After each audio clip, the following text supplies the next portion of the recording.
Hello and welcome to ACS Golf, and today's review, which is out on a Friday, so can only mean one thing. It's a brand new club review, and it is the Srixon ZX5 LS MKII. Now, don't get me wrong, this was released in 2023, but it is the current model for 2024 because it's being carried over, because like Titleist, Srixon releases their new equipment every 2 years. So that's why I have it now. Normal review of other clubs will be coming out on Sunday. As always, so remember to hit that subscribe button and the bell icon so you do not miss out on that. Now, the reason why I picked this up is because I got this for an pretty much, well, brand new. I mean, you can see it's brand new. Online for an absolute steal a couple of weeks ago. And it's because people don't think of Srixon. And so therefore you can pick up the ZX5, the ZX5 LS, the ZX7, potentially an absolute bargain, and get a brand new driver in your bag if that's what you want. Obviously, you can save yourself some money and get some second-hand clubs. I've got a great option if you're interested in that this weekend coming out. But if you want the brand new stuff, you can go out and get Srixon on the cheap. And so that's why I've picked this up. Now, before I go into a closer look, talk about the technology, then get down to the range and also the course as well, because I have taken this out so far this year because I really wanted to test it, because potentially for me, I'm sort of looking to maybe change my stealth too. The reason is it's quite heavy with the shaft as well. It's not the lightest driver. Now, there's nothing wrong with that, but I'm really trying to increase my speed here. So I want to try and get a little bit more aerodynamic, a little bit lighter driver that can give me some more distance. So that's the reason for potentially the change. And the sun's come out as well, so summer, the ball should be going further. So I'm looking at a few options here, LS, or perhaps other drivers out there as well, potentially to go in my bag. So that's why I was really interested to pick this up. So yes, as always, I went on a different tangent there, so I'll have a closer look, talk about the technology, get back here for the ACS Golf Scout, and I'll give you my overall thoughts of it at the end. All right, there we go. I got so distracted by the sun there because it actually came out, which is a shock in the UK in the winter. But anyway, let's have a closer look at this club, which personally, I'm sorry I'm going to say, it's absolutely gorgeous. And then we'll come back here for the ACS Golf Scout. Okay, see you in a bit.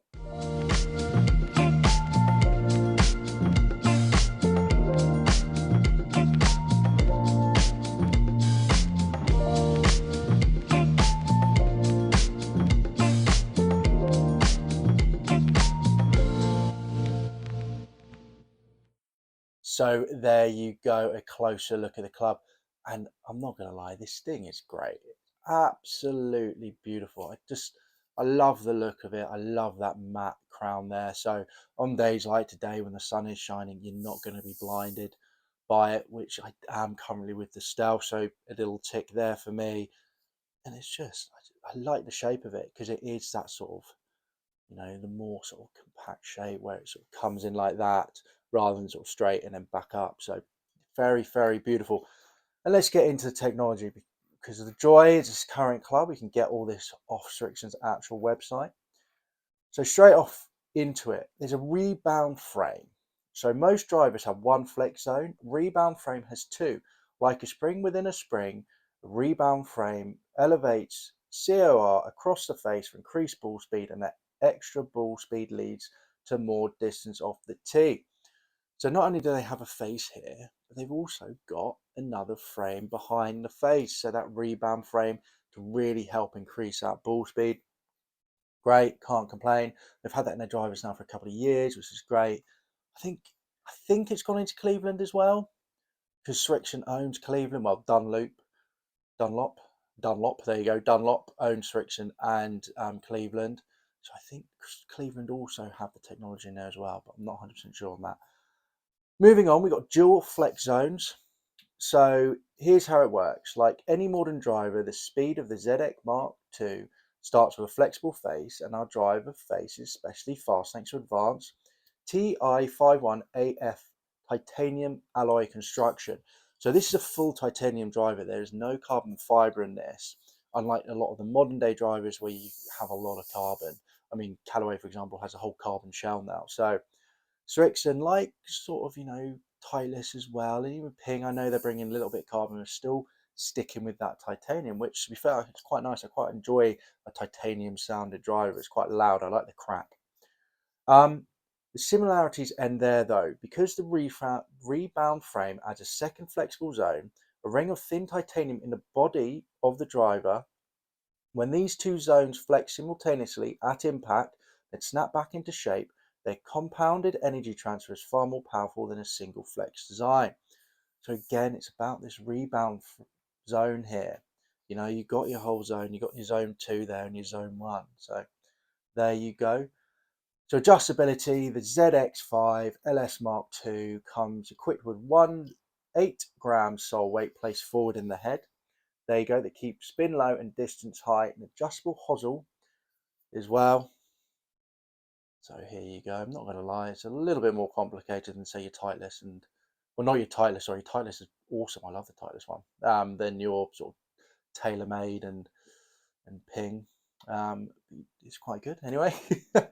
It does also provides the opportunity to perfect your preferred loft, light and face angle. There you go. Finally got the words out. So you can also change the loft, but try and keep the angle there as well. So that's good. So from here, you know, this is a 9.5 degree driver. I can decrease the loft by 1. But that will also obviously increase the open the face up. I can also go down again by 2. No, sorry. So I can decrease it by 1, but that opens the face up. Increase the loft by 1, but that closes the face. And then you can also open the face as well. So pretty much standard. It looks a bit complicated, but pretty much standard there. Now moving on to some more, because this thing is full of technology. So we got a star frame crown. So here you go. A complex series of ridges and lattice work provides the structural integrity, there we go, necessary to feature a remarkably thin titanium crown, with the idea that rather than getting that carbon fiber, they've stuck with titanium. This new ultra-light design gives us the freedom to place mass where it best suits each ZX Mark II driver's ideal launch and spin characteristics. So in this case, more weight at the front, and that's why they have that weight there. And then, like majority of driver faces nowadays, you've got variable thickness face, hidden on the back side of the TI F1 AF driver face, got that variable thickness, expands high core areas from heel to toe by improving how energy reflects into the ball on off-centered hits. It's adding ball speed for even more distance off the tee. So there you go. Now just looking into the model comparisons here, because this is the low spin model. Yeah, so you would therefore think that this is the least forgiving model, because that's normally what low spin's about. For the better players with a better swing speed, you know, who don't necessarily need that good forgiveness. And when you put weight at the front of a club, you tend to lose that MOI and that forgiveness there. But you don't actually have that in this case. So if you look at the ZX5, it's max forgiveness. So go through these little ratings here. So we've got spin, launch forgiveness, flight bias, workability, and weight adjustment. So for the ZX5 Mark II, you've got spin, which is mid, they say, launch high, forgiveness high, flight bias straight draw, workability low, and then weight adjustment S, well, rear weight. Then we look at the ZX7 Mark II, spin low, launch mid, forgiveness mid, flight bias straight fade, workability mid high, and an adjustment, the ZX7, you've got 2 weights here. And then you go into the ZX5 Mark II LS driver. Spin, lowest, okay, that's what I'd expect. Launch, mid-high, okay, it's launching a little bit higher than the ZX7, even though the weight is right at the front, fair enough. Forgiveness, mid-high. So this is actually a more forgiving driver than the ZX7 per Srixon there. So the LS isn't the least forgiving one. It's quite interesting. Flight bias straight, workability low mid. Again, it's not the most workability one either. And weight adjustment is at the front there. So the ZX5 Mark II LS isn't necessarily suited, you know, it's not aimed at the really, really good players out there. Obviously the ZX7, that's what they want. You know, that's the workability driver. That's for you guys who are scratch, want to shape the ball a lot. That's your driver. ZX5 is, if you want a bomber, if you want a low distance beast, go for this. But if you've got a fast swing speed, but still need that forgiveness because you're not, a scratch golfer, you're not a low handicap golfer, you could still get this because it's got that forgiveness in it. And we'll get into the ACS golf scale in a second. I'll let you know what my rating is personally for it. Just finishing up on it, volume 460cc, so it's maximum size as well, which a lot of low spin drivers normally sort of a little bit lower than that. I did the Mizuno STG 440 the other day, which is their brand new model. So check out the channel for that review, and that was 440, so not the maximum size, so quite rare there. Loft 8.5 degrees and get it, 10.5 degrees, and a 9.5 degrees as well. I missed the 9.5 out there, and I had it in the 9.5. So there's all the technology in here, and believe me, there's a lot. And that's the thing about Srixon. They really do pump money into all their R&D research, and they produce some fantastic drivers. So anyway, let's get on the course. I'll show you a few clips on me in the course, and then possibly the range as well. I'll throw some figures at you, then we'll come back here for the ACS Golf Scale, and I'll give you my overall thoughts about this tech-packed driver. All right, see you in a bit. First off, here's a few shots of me taking this on the golf course down the Reigate Hill. Now, let's jump straight into those figures. So on average, I had a total carry of 231 yards, total distance of 258 yards, ball speed 152 miles an hour, launch angle 13, height 67, and swing speed on average 99 miles per hour, which is fantastic. Normally for me with a driver, I want 250 yards total distance, ball speed around 150 miles an hour, and swing speed around 97, 98. So all of my stats are actually up with this driver, which is great. Longest at the range was 267 yards, total distance was really happy with. But actually on the course, I took my mobile launch monitor with me when I was at Reigate, and I hit one which total carry was 243 yards, total distance was 261 yards, but I actually used GPS as well to check, and it was actually rolled out to 277 yards, which is fantastic. Ball speed 149 miles an hour for that shot, and a swing speed of 104 miles per hour in the depths of winter in the UK. So I was really, really impressed with how this performed in the winter. And also I found it relatively quite easy to hit. Don't get me wrong, it is a low spinning driver, so there's a few times that if I didn't quite get the spin right, it would just fall out of the air, which is expected, to be fair. So there you go. Over 250 yards on average is fantastic, especially in winter. Really impressed with the distance in this. So let's go straight into the ACS Golf Scale. Now, distance, I've given us a 4.5 out of 5. It is an absolute rocket. Don't get me wrong, I don't think it's quite as far as sort of the TaylorMade Stealth 2 Plus or the QI10 Plus, I think it is as well, this year's model, but I definitely think it's up there. It's not that far behind, so 4.5 out of 5 for me. To get that average in winter is great. Longest at the range was 267 yards, fantastic. Fastest ball speed 156 miles per hour, again fantastic. And on the course actually, so I took my mobile launch monitor out with me, and the best swing out, because I did 5, and I'll talk about them later actually, because it sort of comes into the forgiveness category. Hit 5, fastest swing speed was 104 miles per hour, which is fantastic. Really, really good for me. Normally I'm around that 97, 98, and on average I did say this, I got 99, so great. On the monitor itself said 243 yards carry, brilliant, amazing.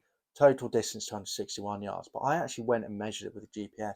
Total distance was actually 277. So just the roll, I clearly got more rollout than the launch monitor suggested. So that's fantastic. I would take that any day of the week. And where that was, I played at Reigate Hill. There's a road that comes down. I think that's the first ever drive I actually got over the road in winter. You can't complain. So a beast, 4.5 out of 5. Now let's move on to feel, 4 out of 5. It felt strong, it felt powerful. It felt as well, to get the best out of it, I didn't need to be swinging like the hardest. I found if I actually swung as quickly as I could, then it wouldn't, bad shots would appear. But then if I sort of just controlled my tempo and let the club do its thing, which, that 104 miles per hour, I didn't feel like I swung the fastest I've ever swung. I just naturally went with it, and it came out really well. So really easy to swing, which is great for an LS driver. Now, something that's effortless, and it's a low spin driver. It's rare for me anyway, with all the tests I've done. So really, really happy with that. Great feel across the face, as I said, springy, powerful, you know, and knew my off hits as well. So great club. So feel 4 out of 5. Looks 4.5 out of 5. I love the shape of it. I love the matte crown there. I love these sort of, they look like a little turbulator to the back there. Not sure they are. I love the bottom of it as well, to be fair. I love that shape. Love the colour, the black. It's a very good looking driver. Head cover as well. I think the head cover is great as well. Look at that rebound frame. Red inside. It is a very nice, very good looking driver. So 4.5 out of 5. Now on to sort of the party piece of this, and it's forgiveness. Low spin, as I mentioned, you know, they're now making these low spin drivers forgiveness. Don't get me wrong, if you don't have the correct spin for it, it's not going anywhere, but that's just down to your swing and not the forgiveness of the club. So forgiveness for me, I'm giving it 3.5 out of 5.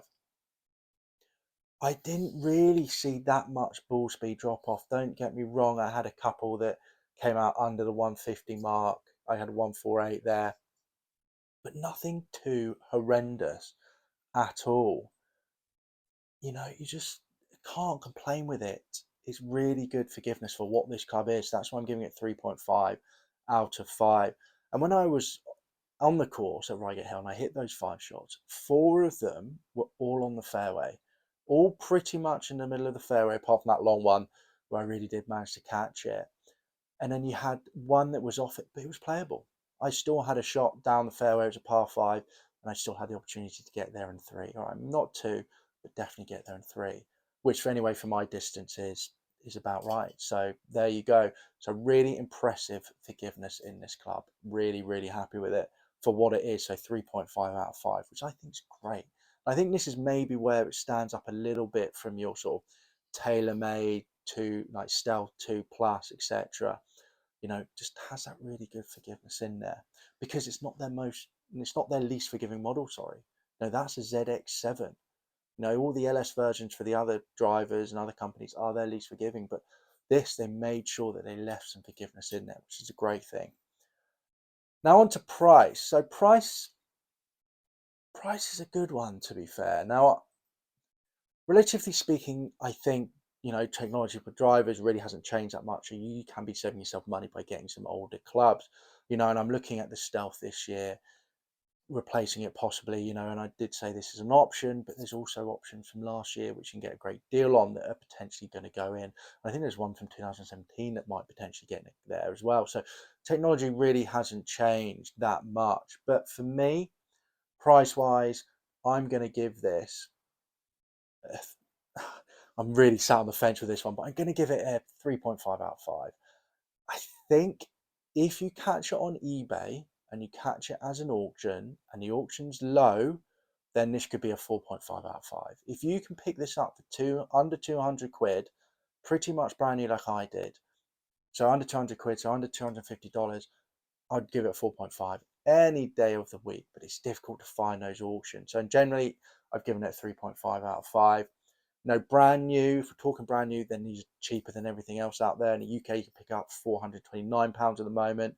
In the US market, you can get it for $499.99, so just under $500. I think that is a fantastic price as well, brand new. Second-hand stores, you're looking at sort of that 280 mark, sort of $350, and then you're looking at your last year TaylorMade, your last year Callaway Paradigm, so similar to that. So even though it's still this year's model, you're looking at the same price last year. So not too much difference there. But like I said on eBay, I've seen one go for £175, so $220. Seen another one go for £200, so $250. Get it around that price, then 4.5 out of 5. Definitely for price. But overall, on average, 3.5 out of 5, I think. So there you go. Just clear my throat a little bit there as well. So overall, what are my thoughts about this driver? Is it going to make it into my bag? And I'm not going to lie, there's serious consideration for it. I really enjoyed hitting it. I did have a regular shaft in it at one point because that's what it came with, but I definitely swing stiff speed, and the shaft was just way too whippy for me, so I didn't feel like I was in control. So I've got a stiff in there now, which is a Riptide one. Yep, even flow Riptide one. And I'll test it a little bit more because it's definitely potential for this, but it's just the idea, and the only thing that sort of pulls me away from an LS driver, low spin, is, I need to be hitting that 100 miles per hour swing speed really all the time. I need to sort of my launch angle, make sure that's right. While with another club, I can sort of look after the spin a bit. Don't get me wrong, my Stealth 2 isn't the most, it's a standard model, and it's not actually the most spinniest, to be fair. It's quite low spin in itself, so, but it does give me enough that if I do a bad hit, I can get away with it. But maybe with this, if I do a bad hit, ball speed will still be up, but potentially I might not have the spin that I need. So definitely thinking about it, but just because of that spin level, it might not go in. But don't be surprised if you find out in a couple of weeks that it is, because I think this is a fantastic driver. I think it looks good. It goes like a beast, and it's fun to hit personally anyway. So there you go. Great drive from Srixon. ZX5 LS Mark II. And if you're looking for a brand new second-hand market driver, no one's hit, and they're relatively a lot cheaper than all the others, look at the Srixon lineup, because they are really good drivers. They are really good. I know Brooke Koepka's sign up Srixon doesn't use them, but Shane Lowry does, and a few others do on tour as well. So definitely a worth looking for on the second-hand market, or brand new if you want to go and get fitted for. Definitely an option to try. Okay, guys, there's my review of the Srixon ZX5 Mark II LS. Bit of a long one, but that normally means that it's a good club. The longer my videos are, the better the club is in general, because I just can't stop talking about it. So give it a like, this video a like, sorry, if you enjoyed it. Hit that subscribe button if you haven't done so already, and do comment down below. Have you played a Srixon driver before? What do you think about it?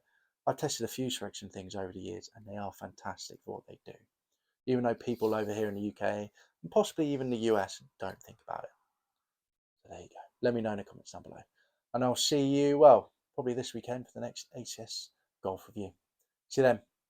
Bye bye.